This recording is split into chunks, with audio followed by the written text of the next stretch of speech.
صل وسلم وبارك على سيدنا محمد الفاتح لما أغلق والخاتم لما سبق والناصر الحق بالحق والهادي إلى صراطك المستقيم. صلى الله عليه وعلى آله وأصحابه حق قدره ومقداره العظيم. فيا رب اشرح لي صدري ويسر لي أمري واحلل عقدة من لساني يفقهوا قولي. محمد سيد الدنيا وواحدها ومشبع الكون تشريفا وتعظيما. صلوا عليه كثيرا دون ما ملل وسلموا يا عباد الله تسليما. صلى الإله على النبي وسلم عدد النجوم وما بأرض والسماء. خير البرية كلها ما أنجبت كأحمد هنيئا ومعلما. اللهم صل على سيدنا محمد وعلى آل سيدنا محمد كما صليت على سيدنا إبراهيم وعلى آل سيدنا إبراهيم في العالمين إنك حميد مجيد.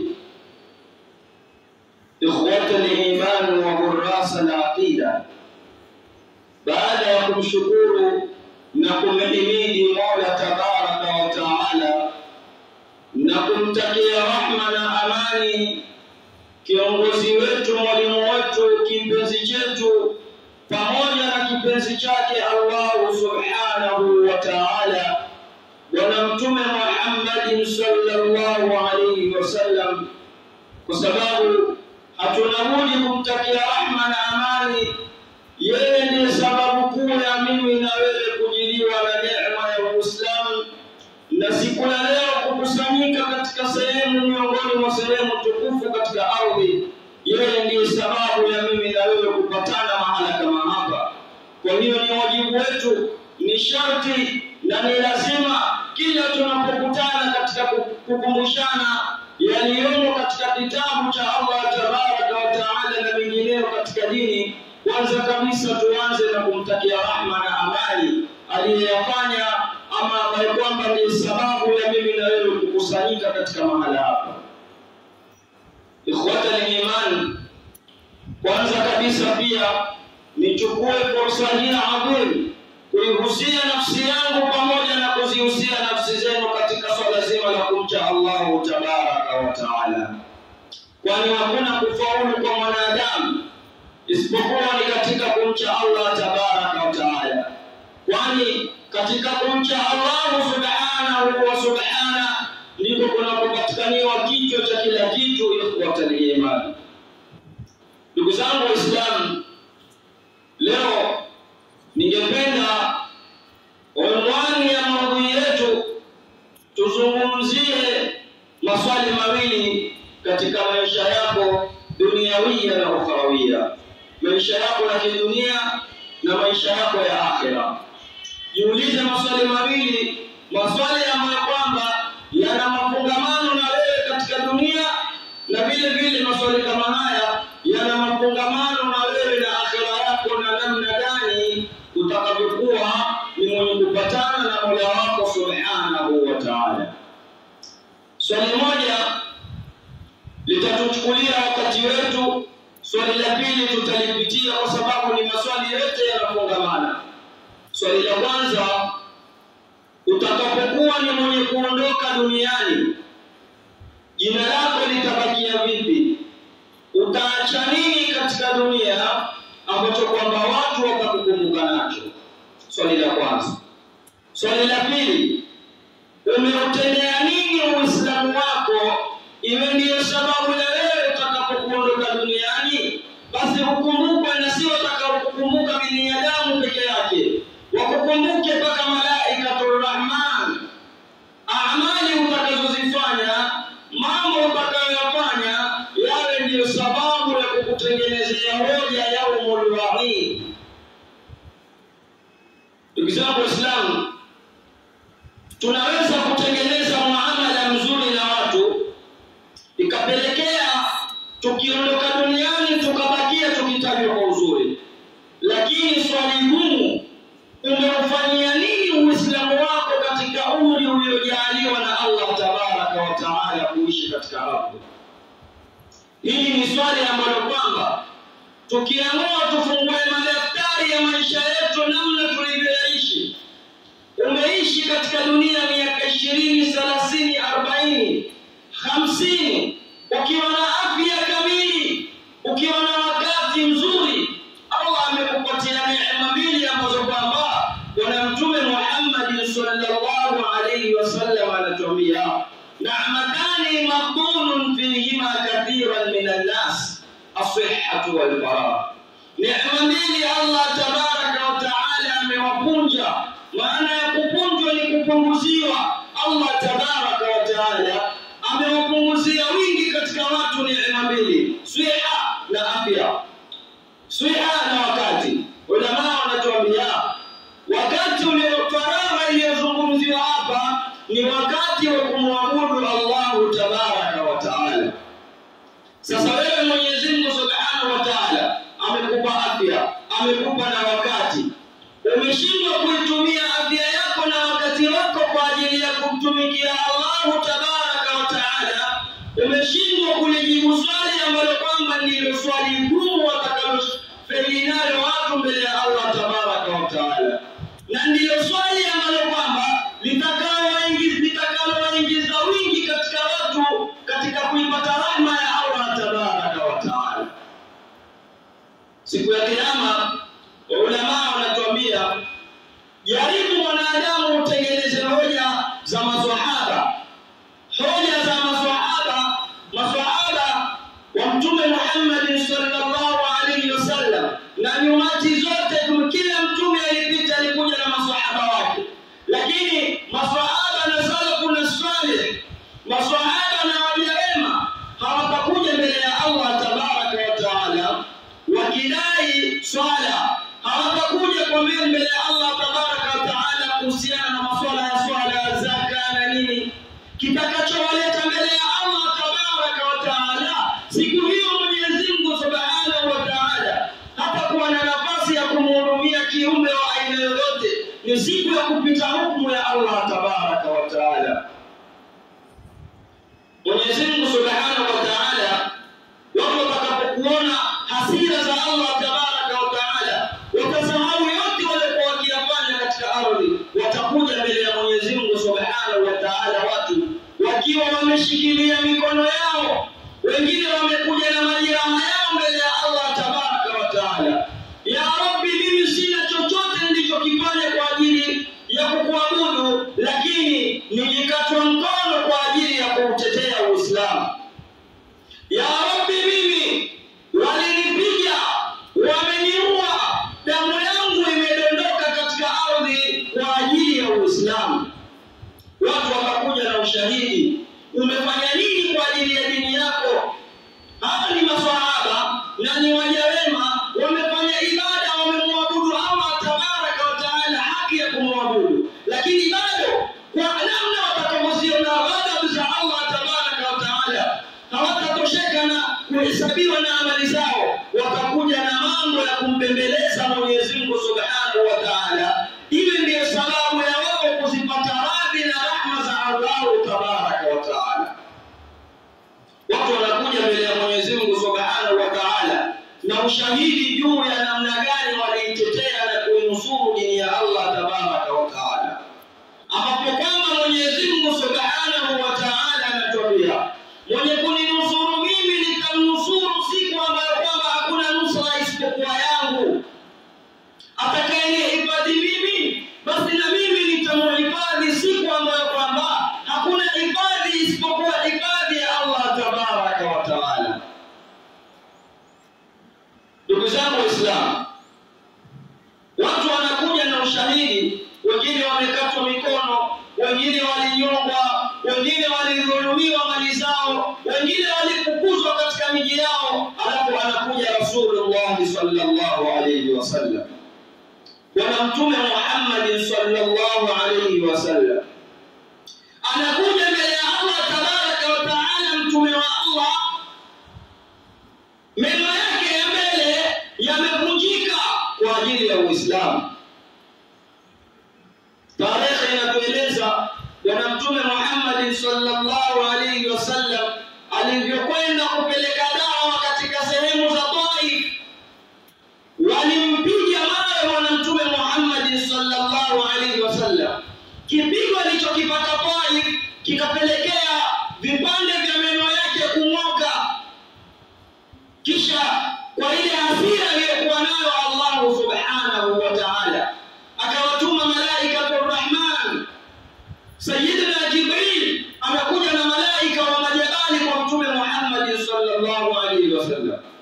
Anamwambia, ukitaka tunaweza tukayakusanya majabali hawa watu wa Taif, tukawaleta katikati, tukawafinya na majabali kama namna tulivyoibadilisha ardhi ikawa juu.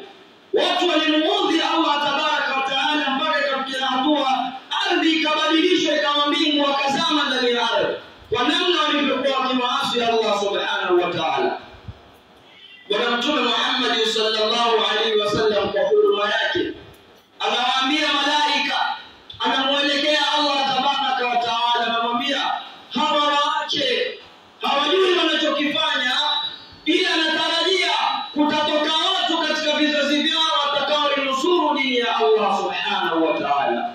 Kutatoka watu watakaokutangaza katika migongo yao kuna neema ama kuna hazina, kuna almasi zitatoka katika migongo yao, watakuja kwa ajili ya kuinusuru dini yako Allah subhanahu wa ta'ala. Huyu ni Bwana Mtume Muhammad sallallahu alayhi wasallam. Sayyidina Ibrahim alayhi salam, watu wanadiriki kumchoma moto kwa ajili ya Uislamu. Anautetea Uislamu mpaka inafikia hatua anapitia mitihani mizito. Nabii Allah Musa alayhi salam anapitia mitihani, inafika hatua anatoroka na umma ambao kwamba wamemwamini, wanakimbia kwa ajili ya kutafuta nusra. Yote ni nini? Kwa ajili wanadhulumiwa, wanatafutwa kwa ajili ya kuuawa kwa sababu wanaitangaza dini ya Allah tabaraka wa taala. Inafika mahali Mwenyezi Mungu subhanahu wa taala anamwambia Nabii Allah Musa alayhi salam, hakuna njia tena hapo, fimbo uliyokuwa nayo ndio silaha yako, piga fimbo katika maji, bahari ikapasuka ikatoa njia 12, wakapita watu wa Nabii Allah Musa alayhi salam. Watu wamepitia mambo mazito kwa ajili ya Uislamu. Amani unayoipata leo, unaswali kwa amani, jina lako unalitangaza kwa amani. Kuna watu walikaa wakijificha, watu wamepigana kwa ajili ya amani yako ya leo. Wewe ni kipi kikubwa ulichokifanya kwa ajili ya Uislamu? Kitu ambacho kwamba baada ya kuanguka ibada zako mbele ya Allah tabaraka wa taala, utatoka na wewe useme, mimi sina ibada za maana za kuniingiza katika rehema zako, lakini ya Rabbi, siku moja nilifanya kadha wa kadha kwa ajili ya Uislamu. Ya Rabbi, na mimi nina hili na hili nilifanya kwa ajili ya Uislamu. Hizo ndizo hoja za maswahaba watakazokuja nazo na waja wema watakazokuja nazo mbele ya Allah subhanahu wa ta'ala. Sisi hatuna kinachotuhangaisha zaidi ya dunia.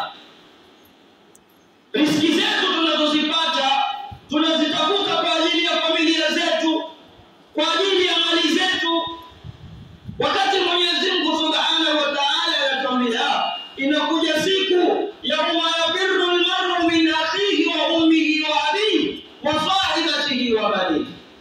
Kuna siku hiyo inakuja, hawa watoto na wahangaikia usiku na mchana upate usingizi wa amani ili wanao wasome. Upate usingizi wa amani, familia yako iishi vizuri, familia ambayo siku itafika kila mmoja yuko mbinguni ba'duhum ba'dha, kila mmoja atakuwa na watu watafarikiana, watu wote wanakimbilia kutafuta hesabu yao mbele ya Allah subhanahu wa ta'ala. Haujaambiwa usiangalie familia yako, lakini mambo yote yaweke katika kipimo. Ujue kuna siku inakuja utahitajika mbele ya Allah subhanahu wa ta'ala. Umesimamishwa mbele ya Mola wako, unaulizwa ni nini ambacho kwamba utakachoweza kujitetea nacho siku ya leo.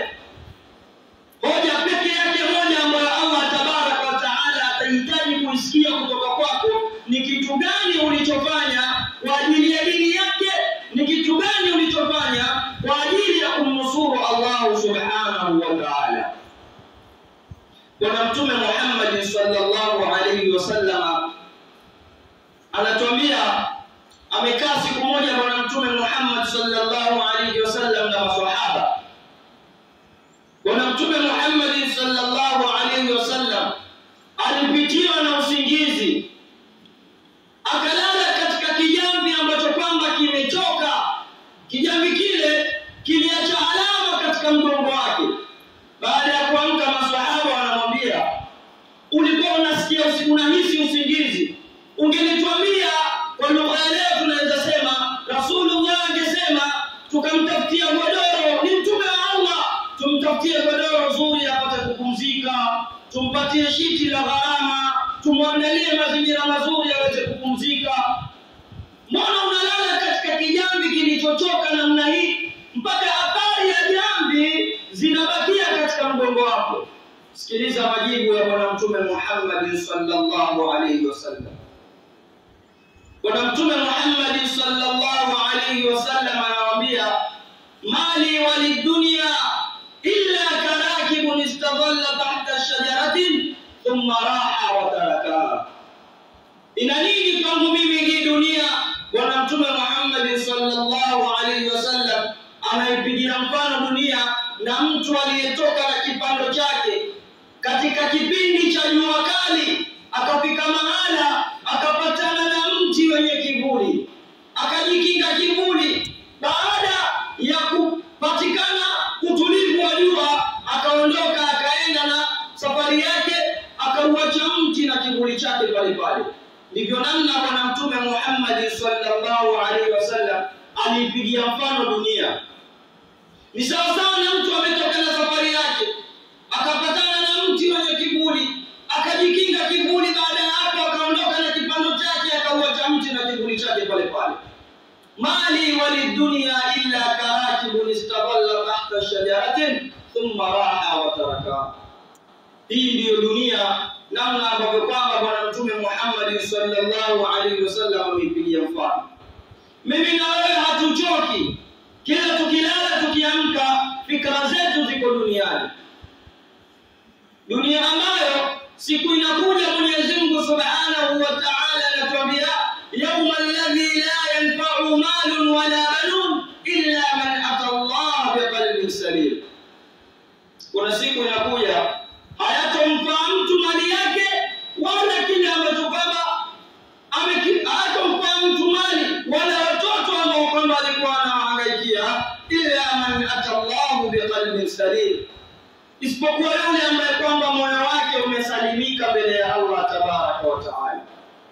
Tutawezaje kujisalimisha mbele ya Mwenyezi Mungu Subhanahu wa Ta'ala? Hatuna ibada ambazo kwamba tutakazokwenda nazo mbele ya Mwenyezi Mungu Subhanahu wa Ta'ala ile ndiyo sababu ya kuwa tusalimike mbele ya Allah tabaraka wa taala. Ibada zetu ni za kuungaunga. Saumu zetu tumezichanganya na maovu. Zaka zetu na sadaka zetu tunazozitoa tumezichanganya na riba. Kila aina ya amali tunayoifanya imejaa nyuma yake maovu ya kila aina. Hakuna atakayeamka asubuhi akafika jioni akaweza kujipigia tathmini ya maisha yake kwa siku moja tu, akaweza kujipigia mahesabu. Na leo atafaulu kuyapiga mahesabu, atakuta aliyoyazungumza katika 80% yote ni haramu, yote ni madhambi aliyofanya yaliyotokana na ulimi wake. 10% au 5% ndio atasema hiki angalau kidogo kitakuwa kimehesabiwa vizuri mbele ya Mwenyezi Mungu Subhanahu wa Ta'ala. Sayyidina Umar alikuwa ikifika jioni anajihukumu yeye, anajihesabu kabla ya kupatana na hesabu ya Allah subhanahu wa ta'ala. Mpaka jamaa wakamuuliza, mbona mgongo wako una alama namna hii? Zile alama ilikuwa akijiadhibu mwenyewe inapofika jioni, akiangalia kuwa nimefanya makosa haya na haya, anajiadhibu mwenyewe kabla ya kukutana na adhabu ya Allah tabaraka wa taala. Anajihesabu mwenyewe, anaogopa kwenda kuhesabiwa na Mwenyezi Mungu subhanahu wa taala. Huyu ni mtu ambaye kwamba pepo ya Allah iko katika mikono yake, rahma za Allah ziko katika maisha yake, lakini anaogopa kwenda kuhesabiwa na Allah tabaraka wa taala.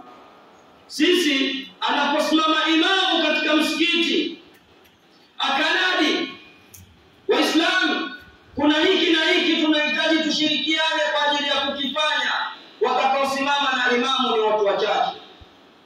Tafuta kitu ambacho kwamba kosa yote, lakini usikose hoja mbele ya Mola wako itakayokufanya utaingia katika rehema za Mwenyezi Mungu subhanahu wa ta'ala.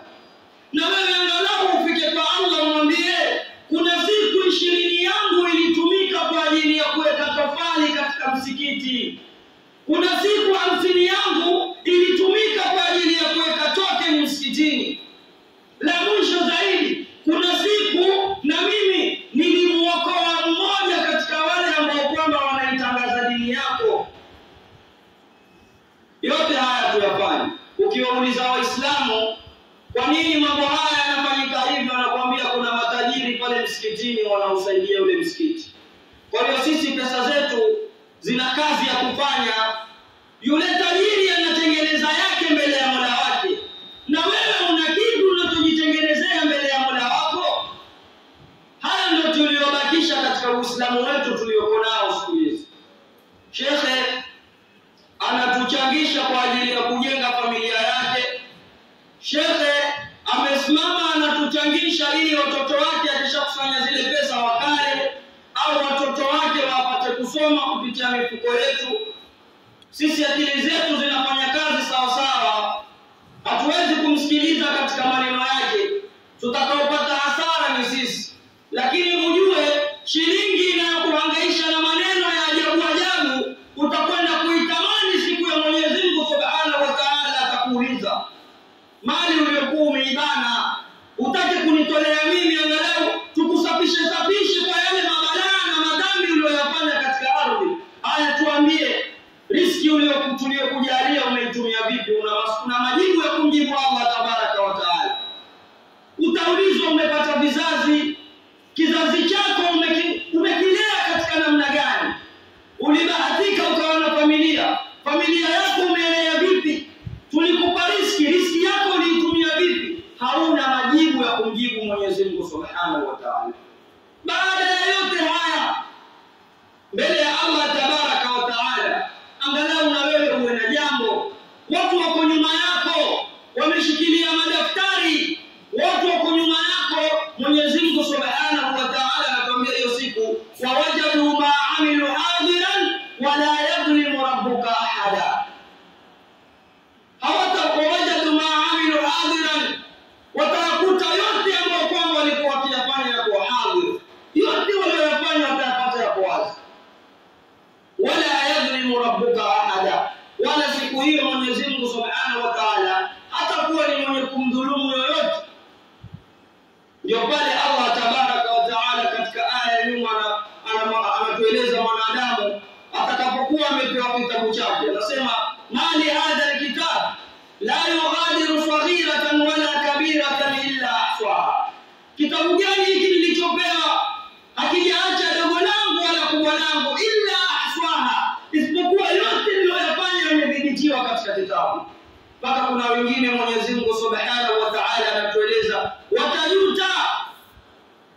Mpaka wananani wanasema laitani kuntu turaba, laiti sisi Mwenyezi Mungu angelikuwa ametuumba mchanga, laiti nisingelikuwa ni mwenye kukipokea kitabu changu kwa yale majambo atakayokwenda kupatana nayo.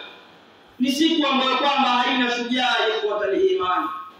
Ni siku ambayo kwamba watu wote tutatoka, hakuna kututetea, hakuna kutuombea, hakuna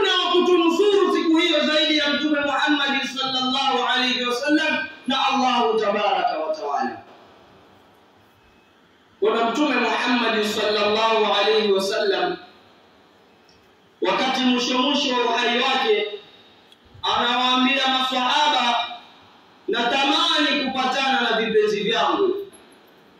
Maswahaba wakashangaa, wanamuuliza, hivi sisi sio vipenzi vyako? Anawaambia, antum ashabi, nyinyi ni maswahaba zangu, lakini kuna vipenzi vyangu watakaokuja wataniamini na hawajaniona, watanitangaza ile hali ya kuwa hawajaniona. Piga mahesabu, wewe ndio kipenzi cha Bwana Mtume Muhammad sallallahu alaihi wasallam, mtume ambaye amevunjika meno, mtume ambaye alidiriki kuuacha mji aliyozaliwa, amefukuzwa katika mji, amedhulumiwa, amediriki mpaka kuitwa mchawi Bwana Mtume Muhammad sallallahu alaihi wasallam kwa ajili ya dini. Alafu eti sisi ndio vipenzi wa Bwana Mtume Muhammad sallallahu alaihi wasallam.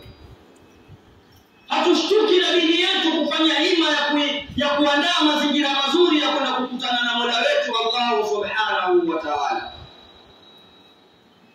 Ikhwata al-iman, tumalizie na maneno ya mmoja katika salafu na salih miongoni mwa waja wema. Anaeleza, anatuambia, lau kana ba'da al-maut rahatan, lau baada ya kufa kungelikuwa na raha, kungelikuwa na usalama na amani,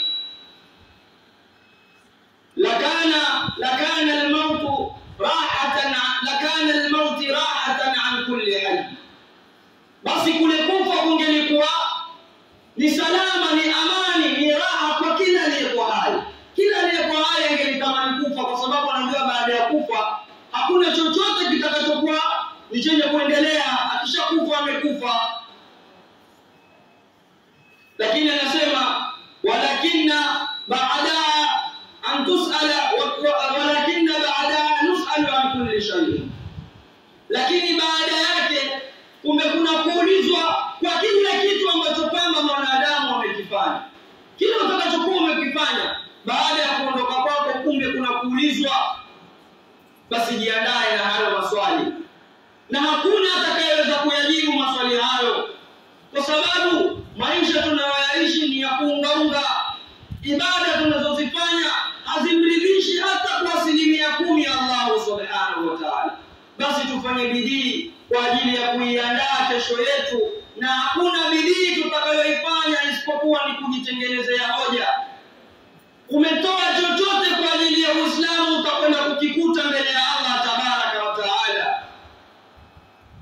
Wewe tengeneza, anayetengeneza anajitengenezea wewe, na wewe jiandae unatengeneza nini, kwa sababu kuna maisha baada ya dunia yako, na hayo ni yako hadhir Allah tabaraka wa taala kama alivyotueleza.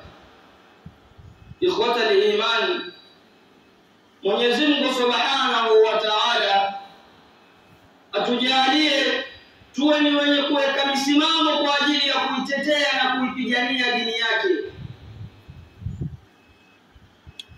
Wama alaina illa al-balaghu al-mubin. Wallahu tabaraka wa ta'ala yaqul, wa biqawlihi yahtadi al-muhtadun, fa idha quri'a al-Qur'an fastami'u lahu wa ansitu la'allakum turhamun. Wa qala a'udhu min قائل عليم فإذا قرأت القرآن فاستعذ بالله من الشيطان الرجيم. أعوذ بالله من الشيطان الرجيم. بسم الله الرحمن الرحيم. والعصر إن الإنسان لفي خسر إلا الذين آمنوا وعملوا الصالحات وتواصوا بالحق وتواصوا بالصبر.